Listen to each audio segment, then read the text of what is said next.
Welcome to First Oklahoma Bank's Smart Security Series.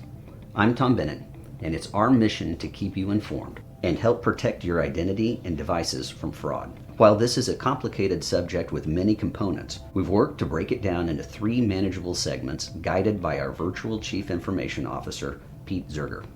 Part 1 is protecting your identity and credit. Part 2 is taking control of your online privacy. And Part 3 is securing your home Wi-Fi and devices. Our goal is to give you step-by-step information of what you can do now to protect yourself against fraud. We invite you to share this information with your family and your coworkers.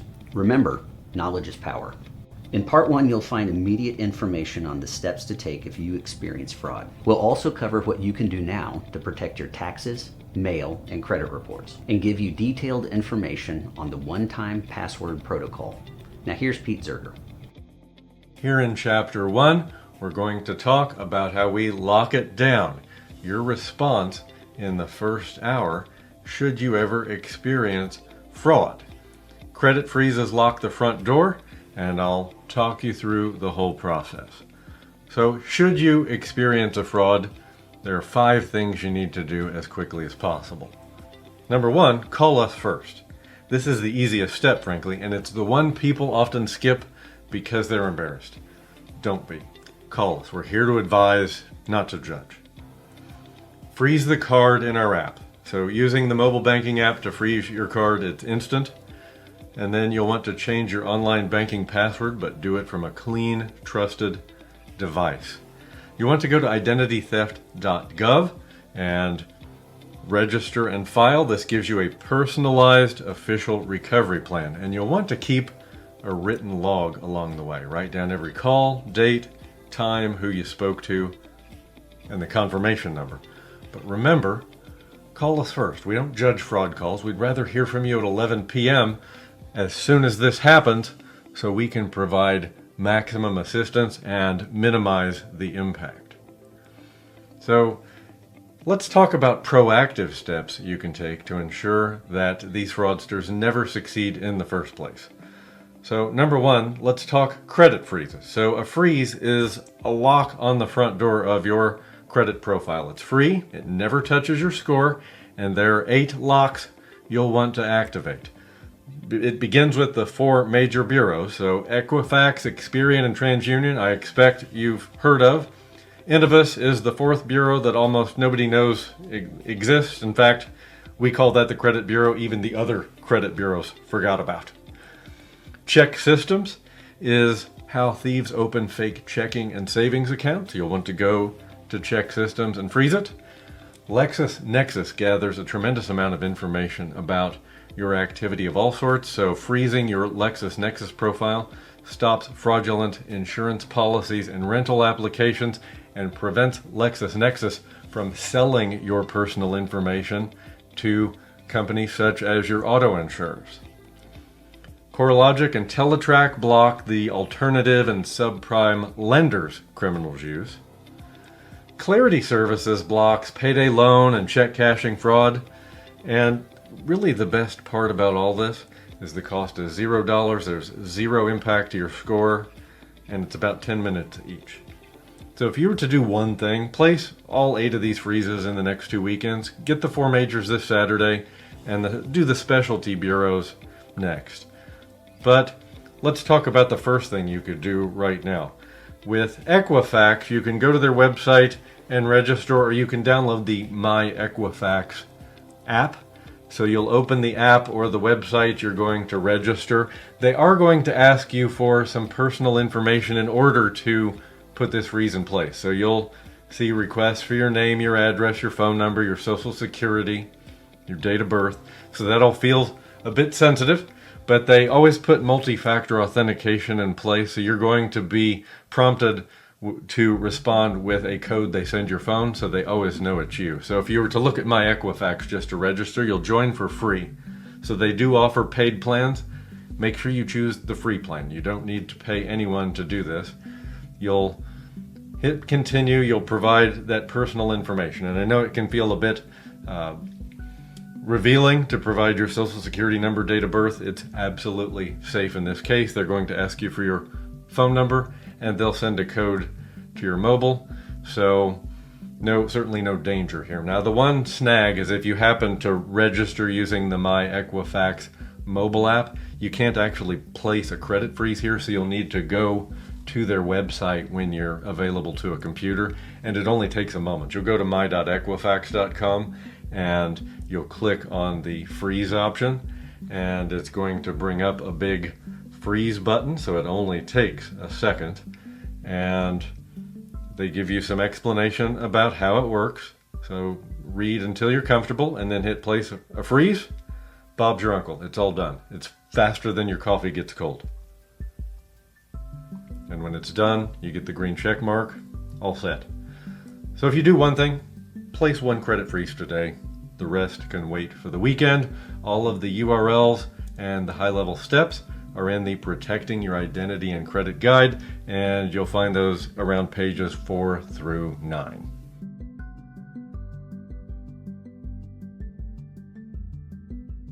Here in Chapter 2, we'll talk about closing the side doors that most people leave open: your tax filing, your mailbox, and your credit reports.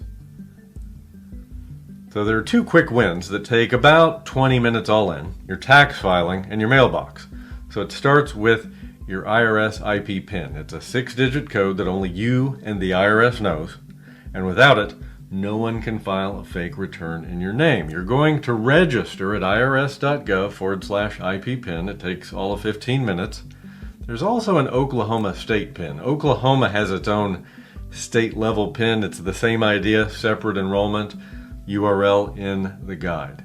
We also want to opt out of those pre-approved offers, those envelopes in the mailbox that are just theft waiting to become open accounts. And heaven forbid that gets delivered to the wrong mailbox. A pre-approved offer in the wrong mailbox is just pre-approved fraud. And we'll talk about the opt-out process to opt out of these pre-approved offers altogether at optoutprescreen.com. There's a permanent opt-out option. I'm going to talk you through the quick and easy electronic version. But this week you've got 2 URLs, 20 minutes total. irs.gov, optoutprescreen.com. It's going to stop 2 of the most common attacks cold. So free credit reports went from once a year to weekly. Most people still think it's annual. It's not. So if we go to annualcreditreport.com, it's free weekly every bureau. This is the official site. If you want to have a look at your score periodically, stagger the bureaus. They all give you free credit reports every few months, so you can go to Equifax in January, Experian in May, TransUnion in September. I believe My Equifax will still give you a free report about once every 2 months if you like. Scan these reports for unfamiliar accounts. You're looking for accounts you don't recognize, addresses that aren't yours, and hard pulls. Those are those credit checks that are associated with a formal request for credit. They're going to reduce your score by a small amount because they represent your application for additional credit, which may indicate that you are a higher risk. The soft pulls are those that are associated with just checking your score periodically. No score impact there. And remember, if anything's off, dispute it free online. The Bureau has 30 days to respond. If they fail to respond, they have to remove that item you've disputed automatically. So let's talk about opting out of pre-approved offers at optoutprescreen.com. So you're going to go to that URL and make sure you get the URL right. There are lots of lookalike sites out there, but optoutprescreen.com is the official FTC authorized site. Choose the 5-year electronic opt-out option. It's one screen, 5 minutes, and it locks the door with no additional action required on your part. You're going to enter your name, address, social security number, the same information you entered when we went to the credit bureau sites. And once you confirm, the offers will stop arriving in about 60 days. Now, if you want it permanent, they do offer a mail-in form option to make it forever, but that requires some extra steps. I'd suggest the 5-minute option right out of the gate. So when you go to optoutprescreen.com, what you'll do is scroll to the bottom of the home page. There's going to be a blue button there that says click here to opt in or opt out, and your options are to opt in, which we don't want to do, the electronic opt out for 5 years. That's the second option. You want to choose that one because it's going to put this to rest right away. So we'll zoom in there, grab the electronic opt out for 5 years. We'll continue. You'll read a short form here, and then you're going to just fill out the registration, which only takes a couple of minutes, much as it did for the credit bureaus. And when you're done, those offers will stop arriving in about 60 days. All set. So if you do one thing today, go opt out of the pre-approved offers. It takes 5 minutes, and it locks that door for 5 years.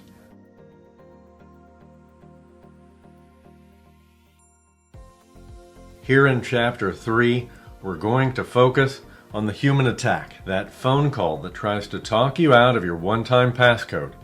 We'll cover the single rule that stops it. So it all starts with your anchor advice. So 2 ideas and 1 rule that stop the phone call scam cold. Your anchor device is that phone or laptop that we already recognize. You verify any new devices you use from this anchor device. Treat it like a house key. You case it, you back it up, you lock it, you keep it updated. And remember, one-time codes are bank to you only. That one-time code travels from us to you, never from you to anyone, including to someone claiming to be a bank employee over the phone, because we will never ask you to read a code back to us on the phone, ever. If someone asks, don't be polite. Hang up and call the branch number on your card. So let's establish a proactive monthly routine to ensure that you're never falling victim to fraud, but if you see suspicious activity, we catch it quickly. So this routine takes 12 minutes a month on 2 calendar reminders. So the first of the month, scan last month's transactions in the mobile app. On the 15th of the month, you're going to download whichever bureau is up in the rotation we talked about earlier and scan it for anything fishy. Quarterly, confirm your freezes are still active at all the bureaus. And annually, make sure you update the beneficiaries and the emergency contacts on your account. So if you were to do one thing this week, put 2 recurring invites on your phone right now. That invite for the 1st to go back and review last month's statement, and the 15th where you're going to download whichever bureau is up in the rotation this go around. So I want to talk to you about the anatomy of that one-time password scan. You want to watch for the red flags in a typical call. So the caller ID will show that it's your bank, but it's easy to spoof these calls. It's a technical attack that no bank can fully prevent because it's coming from outside. But someone will call claiming to be from the fraud department. They'll have a member number, they'll talk about a fake charge, a ticking clock. It all sounds very official. Read me the code to verify X. That's the trap right there. The whole call exists to get you to read that one-time passcode. And that's where you stop. We never ask you to read a code back, ever. Hang up and call the number on the back of your card for your branch. Again, be impolite. Hang up the phone. We've got your back on this one. So again, if you do one thing, set those 2 reminders.